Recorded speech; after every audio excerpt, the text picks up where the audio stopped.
حضرت عمر رضی اللہ تعالیٰ عنہ شام سے مدینہ روانہ ہوئے تو راستے میں ایک جگہ آپ لوگوں سے الگ تھلگ ہو گئے تاکہ ریا کے احوال کی خبر گیری کریں۔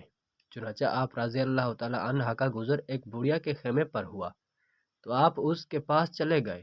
بڑھیا کہنے لگی، اے شخص، عمر کی کیا خبر ہے؟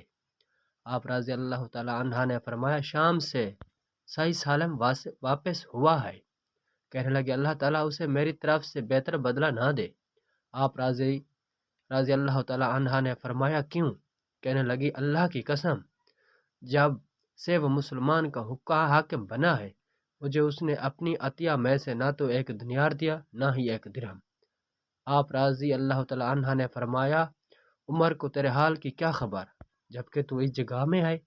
وہ کہنے لگی، سبحان اللہ، یعنی تعجب کی بات ہے، اللہ کی قسم، میں نہیں سمجھتی کہ کسی کو لوگوں کا حاکم بنا دیا جائے اور اسے اپنی ریا کی مشرق و مغرب کے مابین کی خبر نہ ہو، یعنی اسے اپنی پوری ریا کی احوال کی خبر نہ ہو۔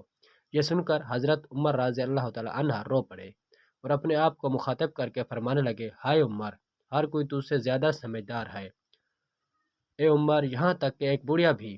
پھر آپ رضی اللہ تعالیٰ عنہ نے اس سے پوچھا، اے اللہ کی بندی، تو عمر کو اپنی داد خواہی کتنے میں بیچے گی اور قیامت کے دن اپنے دعوے سے دستبرداری ہوگی؟ وہ میرے لیے دوزخ سے چھٹکارے کا پروانہ ہوگا۔ بڑھیا کہنے لگی، اللہ آپ پر رحم کرے، آپ میرے ساتھ مذاق نہ کریں۔ آپ رضی اللہ تعالیٰ عنہ نے فرمایا، میں مذاق نہیں کر رہا۔ پھر بار بار اس سے پوچھتے رہے یہاں تک کہ 25 دینار کے بدلے میں اس کی داد خواہی خرید لی۔ اسی دوران حضرت علی بن ابی طالب اور حضرت عبداللہ بن مسعود رضی اللہ تعالیٰ عنہ بھی وہاں تشریف لائے اور انہوں نے عرض کیا، السلام علیکم یا امیر المومنین، اے امیر المومنین، آپ پر سلامتی ہو۔ یہ سن کر بڑھیا نے اپنے سر پر ہاتھ مارا اور کہنے لگی، ہائے میرا برا ہوا، میں نے امیر المومنین کے منہ پر انہیں برا بلا کہہ دیا۔ آپ رضی اللہ تعالیٰ عنہ نے فرمایا، کوئی بات نہیں، اللہ تجھ پر رحم کرے۔ پھر آپ نے لکھنے کے لیے کاغذ منگوایا، کاغذ نہیں ملا تو آپ نے اپنے پیوندہ زردہ کپڑوں میں سے ایک ٹکڑا کاٹا تو اس میں لکھوا، شروع اللہ کے نام سے جو بڑا مہربان نہایت رحم والا ہے۔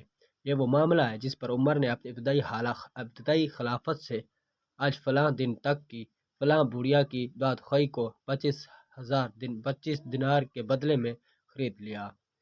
اب اگر میدان محشر میں وقوف کے وقت وہ اللہ تعالیٰ کے سامنے کوئی دعویٰ کرے گی تو عمر اس سے بری ہے۔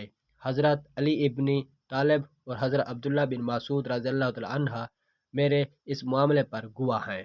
بعد میں آپ نے یہ تقریر اپنے بیٹوں کو دے دی اور اس سے کہا کہ جب میرا انتقال ہو جائے تو دفین کے وقت اسے میرے کفن میں رکھ دینا، میں اس کے ساتھ اپنے رب سے ملاقات کرنا چاہتا ہوں۔